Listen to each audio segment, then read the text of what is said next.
வணக்கம். இன்றைக்கி நம்ம சேனலில் எக்கு மசாலா எப்படி பண்ணலாங்கிறத பார்க்க போகிறோம். அதுக்கு தேவையான பொருட்கள் 2 முட்டை நல்லா வேக வச்சு 2ஆக கட் பண்ணி வச்சுருக்கேன். ஒரு பச்சை மிளகா, கொத்தமல்லி, கருவேப்பிலை, ஒரு தக்காளி பொடியாக நறுக்கி வச்சுருக்கேன். 2 பெரிய சைஸ் வெங்காயம் பொடியாக கட் பண்ணி வச்சுருக்கேன். இது 1 ஸ்பூன் மிளகாத்தூள், 1 ஸ்பூன் கொத்தமல்லி தூள், 1/4 ஸ்பூன் பெப்பர் தூள், 1/4 ஸ்பூன் கரம் மசாலா, 1/4 ஸ்பூன் மஞ்சத்தூள். இப்போ சொன்ன எல்லா அளவுகளுமே 2 முட்டைகளுக்கான அளவு. உங்களுக்கு தேவையாக இருந்தால் எக்ஸ்ட்ரா மசாலா பொருட்கள் நீங்கள் சேர்த்துக்கலாம்.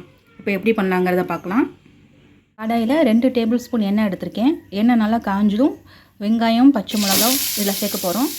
வெங்காயம் நல்லா பொன்னிறமாக வர வரைக்கும் நல்லா வதக்கணும். இப்போ வெங்காயம் நல்லா பொன்னிறமாக வதங்கிருச்சு. இப்போ நறுக்கி வச்ச தக்காளி அதில் ஆட் பண்ணிக்கலாம். தக்காளி கொஞ்சம் வதங்குற வரைக்கும் கிண்டி விடலாம்.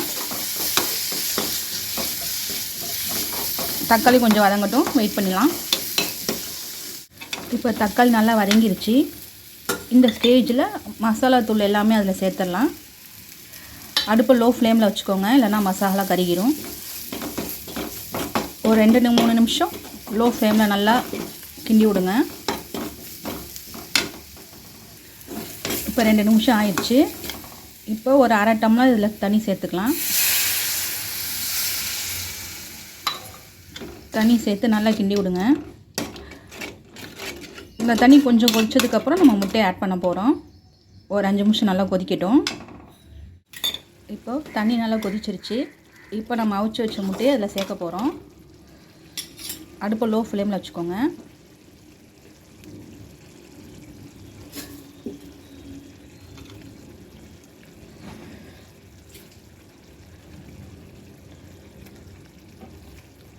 கருவேப்பிலையும் சேர்த்துக்கலாம். லைட்டாக அந்த மசாலாவை முட்டை மேலே கொஞ்சம் லைட்டாக எடுத்து விடுங்க.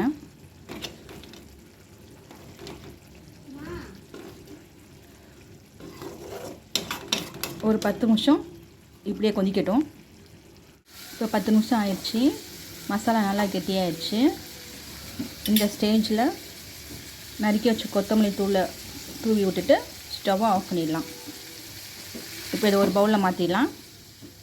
இப்போ எக்கு ஒரு பவுலில் மாற்றிட்டேன். சூப்பரான எக்கு மசாலா ரெடி.